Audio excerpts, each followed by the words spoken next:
Hello everyone, আসসালামু আলাইকুম।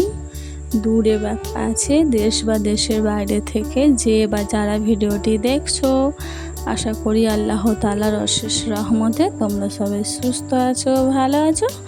আলহামদুলিল্লাহ, আমরাও খুব ভালো আছি। নতুন এক দিনে নতুন এক ভিডিও নিয়ে তোমাদের মাঝে চলে এসেছি। ভিডিওটি না টেনে পুরোটা দেখতে থাকো, আশা করি তোমাদের ভালো লাগবে।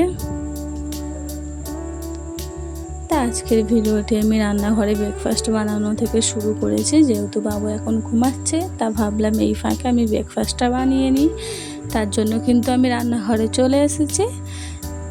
এসে আমি ব্রেকফাস্টে আজকে রুটি বানাবো। তার জন্য আগে আটাটা আমি মেখে নিলাম, মেখে নিয়ে এবার রুটি বানানো স্টার্ট করে দিয়েছি।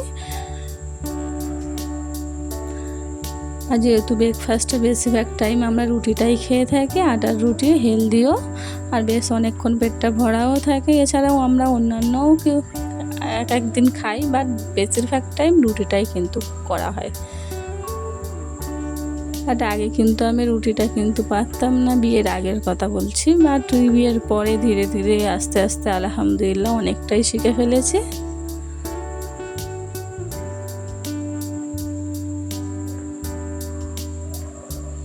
তা আমি রুটি বানাতে থাকি, তোমরা ভিডিওটি দেখতে থাকো, আশা করি তোমাদের ভালো লাগবে।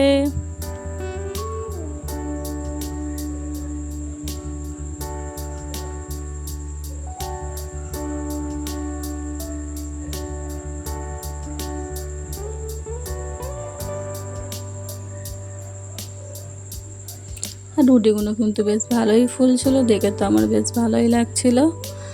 ফুলকো ফুলকো রুটি কিন্তু দেখতে বেশ ভালো লাগে।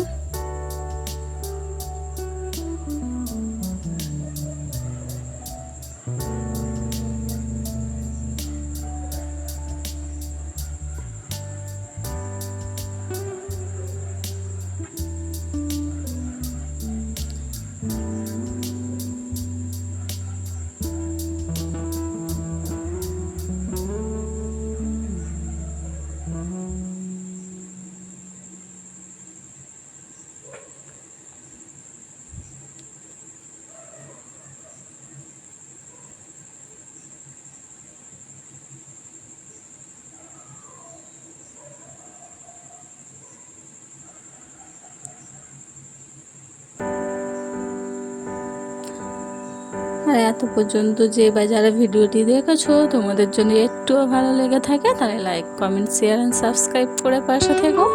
আর যারা অলরেডি সাবস্ক্রাইব করে দিয়েছো তাদের অসংখ্য ধন্যবাদ। আর যারা এখনও করোনি তারা তাড়াতাড়ি সাবস্ক্রাইব করে দাও।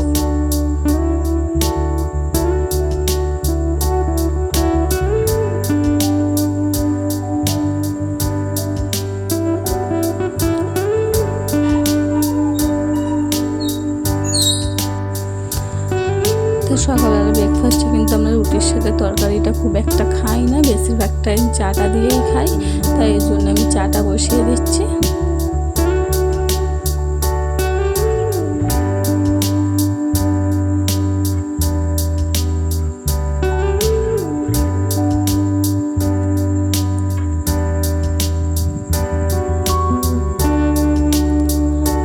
সকালে ঘুম থেকে উঠেই কিন্তু আমি ফার্স্টে ব্রেকফাস্টটা বানিয়ে নিয়েছি। যেহেতু বাবু ঘুমাচ্ছিল, ভাবলাম এই ফাঁকে ব্রেকফাস্টটা বানিয়ে নিলে বেশ সুবিধা হয়, কারণ ব্রেকফাস্ট বানাতে বানাতে বাবু উঠে পড়লে না একটু অনেকটাই অসুবিধা হয়ে যায়। তাই ভাবলাম আগে ব্রেকফাস্টটা বানিয়ে দিয়ে ওদিকে চাটা বসিয়ে এবার বাসনগুলো আমি মেজে নিচ্ছি।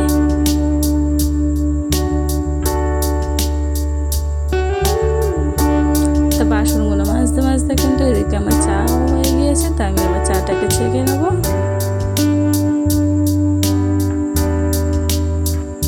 এদিকে চাও হয়ে গেল, এদিকে বাসন মাজাও কমপ্লিট হয়ে গেল।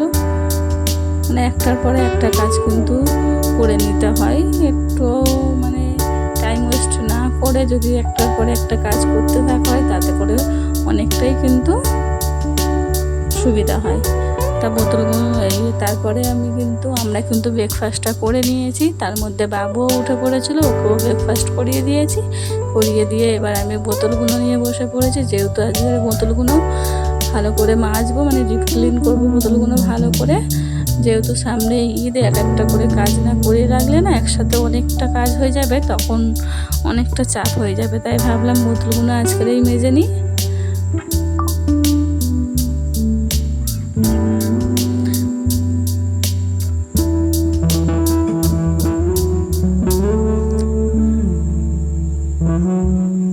আর যারা এত দূর পর্যন্ত ভিডিওটি দেখেছো তারা হয়তো সাবস্ক্রাইব করতে ভুলে গিয়েছো, তাই তাড়াতাড়ি সাবস্ক্রাইব করে দাও। তোমাদের একটা লাইক, একটা সাবস্ক্রাইব করতে 1 সেকেন্ডও লাগবে না, বাট যারা ভিডিওটি বানায় তোমাদের কাছে হয়তো একটা লাইক, একটা সাবস্ক্রাইব কিছুই না, বাট যারা ভিডিও বানায় তাদের কাছে একটা লাইক, সাবস্ক্রাইব কিন্তু অনেকটা মূল্যবান।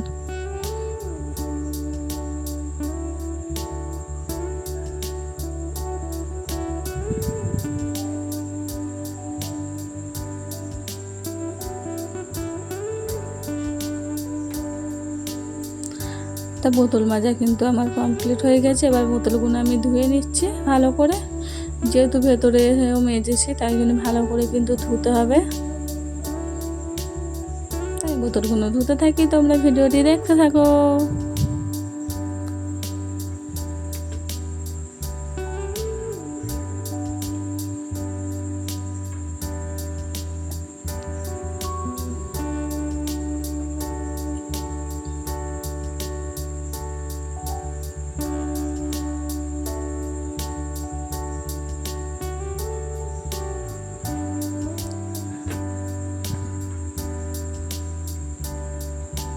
তা আমার কিন্তু বোতল মাজা কমপ্লিট হয়ে গিয়েছে। তো আমি বোতলগুলো ভরে নেবো, ভরে ফ্রিজে দিয়ে দেবো, যেহেতু প্রচণ্ড গরম পড়েছে সেহেতু বোতলগুলো ফ্রিজে দিয়ে দেবো। একটু ঠান্ডা পানি তো খেতেই হবে, ঠান্ডা পানি ছাড়া তো খাওয়া যাচ্ছেই না। তার জন্য আগে বোতলগুলো ভরে ফ্রিজে দিয়ে দেবো ঠান্ডা হওয়ার জন্য, যেহেতু মাজার কারণে অনেকটাই লেট হয়ে গেছে ফ্রিজে দিতে। তাই জন্য আর দেরি করলাম না, আগে মেজে ধুয়ে নিয়েই ফ্রিজে বোতলগুলো দেওয়ার জন্য বোতলগুলো ভরে নিচ্ছি।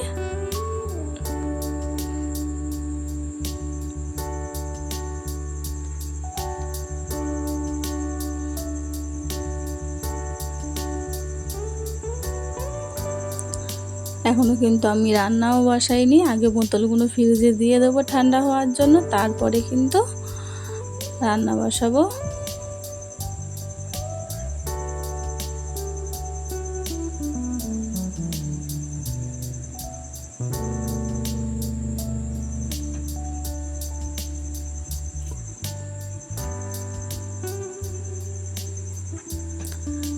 তাই এদিকে আমার যে কাঁঠালটা ভেঙে দিচ্ছে, যারা আমার আগের ব্লগ দেখেছো তারা জানো যে কাঁঠালটা আমি বাপের বাড়ি থেকে আসার সময় নিয়ে মা দিয়ে পাঠিয়েছিল আমাকে। তা তখন একটু কাঁচা ছিল, তার জন্য একদিন রেখে দিয়েছিলাম। রেখে দিয়ে আজকে যেহেতু পুরোপুরি পেকে গিয়েছে, তা ভাবলাম কাঁঠালটা ভেঙে খেয়ে নেওয়া যাক। তার জন্য আমার যে ভেঙে দিচ্ছে কাঁঠালগুলো, তা আমরা সবাই মিলে এবার কাঁঠালটা খেয়ে নেব।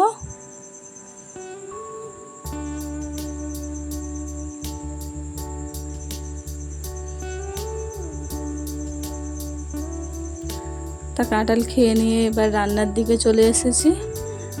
আজকের একটু মাছ কষা করব, তার জন্য আমার যে মাছটা বেছে ধুয়ে দিয়েছে, তাই এবার আমি রান্নাটা করে নেব।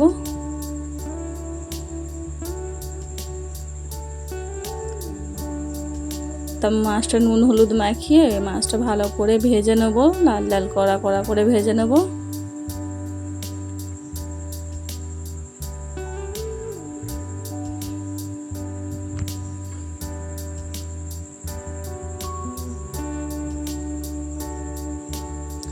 তাই এদিকে ভাজতে থাকবো, আর এদিকে কিন্তু আমি মাছ কষার জন্য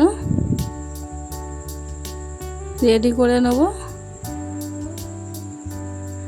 দুদিকে দুটো করে নিলে বেশ তাড়াতাড়ি হয়ে যায়, যে একটা হওয়ার পরে আর একটা করতে গেলে অনেকটাই দেরি হয়। আমি গ্যাস ফাঁকা রাখা খুব একটা পছন্দ করি না, দুদিকে দুটো চাপিয়ে দিই যাতে তাড়াতাড়ি হয়ে যায়, যেহেতু বাবু আছে।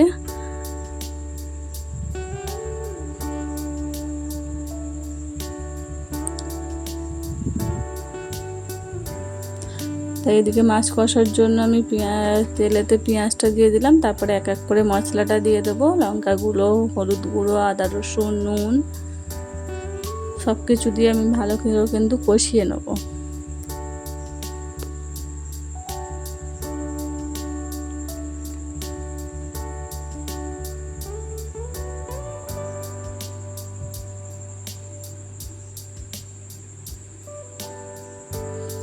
এদিকে মাছটাও একবার উল্টে দিচ্ছি, দেখাই পাচ্ছ যে মাছটা উল্টানোর সময় একটার সাথে একটা লেগে গিয়েছে, তার জন্য কিন্তু মাছটা উল্টাতে আজকে।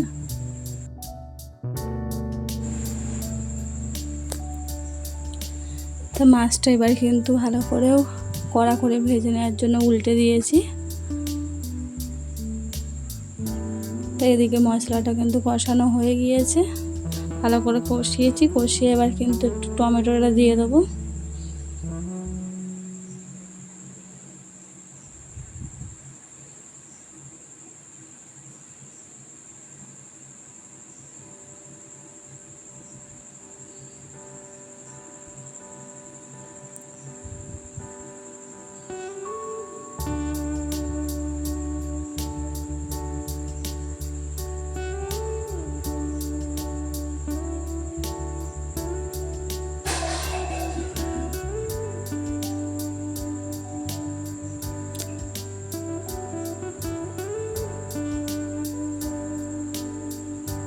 তো এদিকে মাছ ভাজা হয়ে গিয়েছে, মাছ ভাজাটা তুলে নিচ্ছি। তুলে নিয়ে বাদ বাকি যে কটা মাছ আছে সেগুলোকে ভেজে নেব।